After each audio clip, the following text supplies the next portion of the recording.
When I was a kid, summer nights meant catching fireflies. Who's with me? Right? Do you remember this? We grab empty mason jars, punch holes into the lids, and then race into the backyard at dusk. I mean, I've got to be honest, I still want to do this every summer. I mean, for a magical hour, right? You would dart between shadows, snatching up these tiny flickers of light. And at the end of the hunt, you admire the glowing captives before, Mom made us release. Watching those fireflies float up into the dark sky, I remember feeling torn, to be honest. I mean, part of me wanted to hold on to this enchanting light forever, right? But even at the age of 6 or 48, I understand that a firefly isn't meant for a jar. Its glow is brightest when it's free. I know. But I share this story because it reminds me of something I've learned about childhood wounds. This is something I hear about a lot, and so I wanted to do an episode on this. Childhood wounds are hurts that we experience early in life that can make us feel small, trapped, broken. And too often we carry the pain of these wounds into adulthood, right? Stuck in a jar of old patterns and beliefs. Here's the extraordinary thing. Each of us has a capacity to heal, to rediscover the light that we once shone so brightly into the world. Healing your inner child is about honoring your past hurts while claiming the freedom and wholeness that have been yours all along. So today I want to talk about how to embrace that glowing firefly part of yourself again. I'm going to be honest, if you are already sensing that this is going to be a heavy one, pause. Reach out to a friend. Reach out to a counselor, reach out to a professional therapist, and sit with us. Listen to this episode together. But if you're already having some thoughts, wait. Share this with a friend. Don't go through this alone, because this episode, it is going deep. And I want you to be in a safe space and to be able to heal when we do. I'm Chad Lawson. And let's calm it down in 3, 2, 1. First, I want to unpack what I mean by childhood wounds. We might think of the big traumas, right? Abuse, neglect, losing a parent. And those experiences can certainly leave deep scars. But childhood wounds can also come from more subtle experiences, feeling misunderstood or struggling to make friends or just concluding that we're too much or not enough. Those early years are when we're forming our core beliefs about ourselves, about others, and even about the world, to be honest. So when hurtful interactions or circumstances, when they shape us, they can shape us in a really profound way, even if we don't really remember this being the case. And the tricky thing is, we don't always recognize how much those old wounds still impact us. We might find ourselves overreacting to criticism at work and struggling to trust maybe a romantic partner, or feeling this vague sense of emptiness. It's easy to get frustrated with those patterns without recognizing the roots. I'm going to say that again. It's easy for us to get frustrated with those patterns without recognizing the roots. I like this analogy of a steering wheel that's out of alignment, right? I mean, you're cruising through adult life, right? Then your reactions and your behaviors, they keep veering you off the road in confusing ways. So healing your inner child is like getting that alignment corrected at the perfect level, at the soul level. It's coming to recognize with great compassion, oh, this is why I operate the way I do. So how do we start? How do we start that repair work? Well, a powerful first step is acknowledging that you have an inner child who's hurting and needs your care. This might feel really strange at first. I mean, after all, your childhood is long behind you, right? I mean, that was so long ago. Stick with me. Researchers have found that even as adults, part of it still holds the feelings, the beliefs, the behaviors that we developed as kids. It's what some psychologists even called the child self, that younger part of you that carries the memories of those early wounds. And it needs your attention. It wants to heal with your support.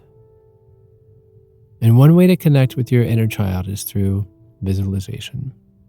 So let's try this. Find a quiet space. Close your eyes. And imagine yourself as a little kid.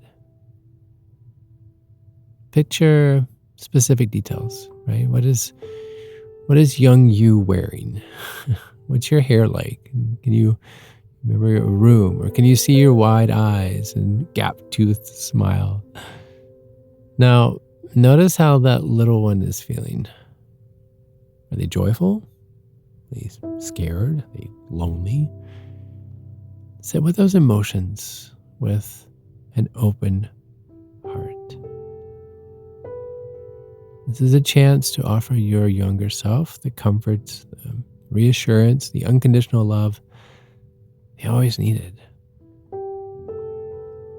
Now imagine saying to that little one, I see how much pain you're carrying, and I'm so sorry you had to go through this. But I'm here for you now. You're safe, you're loved, and together, we're going to get through this.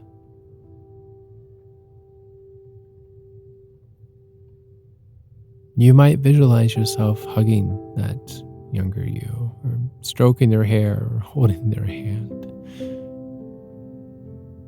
Let yourself be the wise, caring parent figure your inner child has been waiting to hear from. And then beyond visualization, there are many ways to attend to your inner child's needs. One powerful approach is reparenting. Just hear me out. Consciously providing for yourself now what you didn't consistently receive as a kid. Does that make sense? Consciously providing for yourself now what you didn't really get when you were a kid.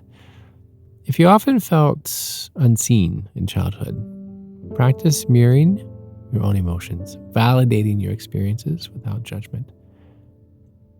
If you rarely felt safe to express your true feelings, set aside some time to journal uncensored feelings, giving voice to your anger, fear, or sadness without filter. Do you hear that? Set aside time to journal uncensored. Give yourself the voice, your voice of your anger, your fear, your sadness, whatever it may be, without a filter. As the words come to your mind, write them down. But the key is tuning into what your inner child is longing for and showing up for yourself with those meaningful gifts of care. Another powerful tool for inner child healing is play. So often we get bogged down in adult responsibilities and seriousness, but play is the language of children. When we get silly, when we move our bodies, when we daydream or create, we communicate to our inner child. You are free to lighten up. It's okay to feel good. Did you hear me? You are free to lighten up. It's okay to feel good. Think back to activities that lit you up as a kid and give yourself full permission to enjoy them. Pull out the sidewalk chalk. Jump on a trampoline. Be careful though. Dress up in costumes and bust out the kazoo. Go for pizza. Go for ice cream.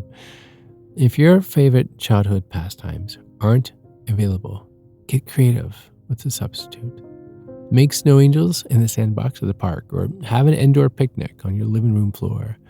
But let yourself laugh, giggle, get messy, make mistakes, invent your own rules.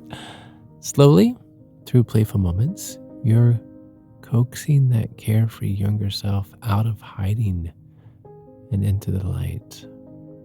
But also, as much as inner child healing can be joyful and freeing, it also requires us to grieve. Turning our attention to past wounds means acknowledging painful truths that you didn't get the love, you didn't get the safety or the support you needed and deserved. Those realizations can bring up really intense sadness, despair, or anger, which is why I really encourage you at the top of this to listen to this episode with someone. But I encourage you to make space for those feelings without repressing or rushing them away. I'm going to say that one again. I encourage you to make space for those feelings without repressing or rushing them. Just like you'd urge a heartbroken friend to just cry it out. Extend that kindness to yourself. Grief is a tunnel that we have to move through to get to peace on the other side. Did you know that? Grief is a tunnel that we have to move through to get to peace on the other side. I want you to remember you're mourning not only the loss of the past, you're grieving for that brave, bright little one who had to carry those burdens. Letting yourself feel the full depth of their pain, it's an act of profound self-love. This healing process is not always linear. It's normal for wounds to get reactivated, even after you've done lots of carrying inner work. Be patient. Know that each time you attend to your inner child's needs, you're strengthening your capacity to love and to comfort yourself. I find it helpful to check in with my younger self regularly, to picture little me and whisper, I'm still here, and you're still precious, and we're doing this together. Healing happens in a spiral. That's the best word that comes to mind. You'll circle back to old wounds again and again, but each time you do, you grow. You grow your self-compassion and move towards feeling lighter. So this week, my invitation to you for this week, carve out some quiet time. Close your eyes. Let your earliest memories float to the surface.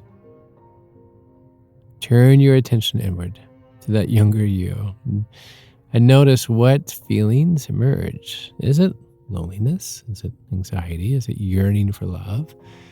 Now imagine enveloping that little one in a huge cosmic hug. Let them feel your strong, loving adult arms. Pull them close as you whisper, it's okay. I've got you.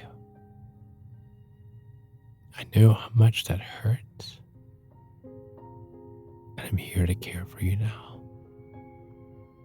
You are so innocent and so good, and I'll never leave you again. Let yourself rock and soothe your inner child and feel the relief as they relax against you, taking in your comfort. You might invite them to share what they need most. Is it words of affirmation? Is it dedicated playtime?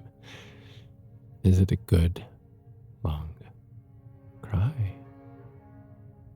This week, Find small ways to offer your younger self those gifts. Notice how it feels to extend yourself the care and the grace you've always craved. And if heaviness comes up, make space. Make space for those feelings, remembering that grief is a gateway to transformation. Did you hear that? Grief is a gateway to transformation. As we close, I want to return to the image of catching fireflies. So many of us spend our adult lives unconsciously just carting around a jar of unexpressed hurts, unmet needs. And inner child healing is like the sacred work of finding that jar and unscrewing the lid and honoring everything inside. The wounds, the anger, the sadness, and the love that was always there underneath. And as you tend to your inner child with open-hearted attention, you are freeing the brightest parts of yourself to shine again. You're coming home to the simple joy, the creativity, the innocence, and the wholeness that is your birthright. Like a firefly flying up to join its companions in the summer sky, you are rising into the fullness of who you were meant to be all along. That little one is still in you, radiant and resilient. So go fill up some jars with their favorite treats, grab them by the hand, and do some twirling under the stars. Remind them with your laughter, your loving care, that their light is one this world needs. Thank you. Really. Thank you. Thank you for being you. Thank you for listening. Thank you for living. Thank you for just lighting up the sky with who you are. Because you mean so much. So much that others want to catch you and put them in a jar and keep you so they can look over and see you lighten up their room. Thank you. Until next time, share your light with the world. Be kind to your mind. Join me again next time as we calm it down.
To find more episodes of Calm It Down, see where I may be appearing in your area, or just simply want to know where to send me some chocolate chip cookies, visit calmitdownpodcast.com.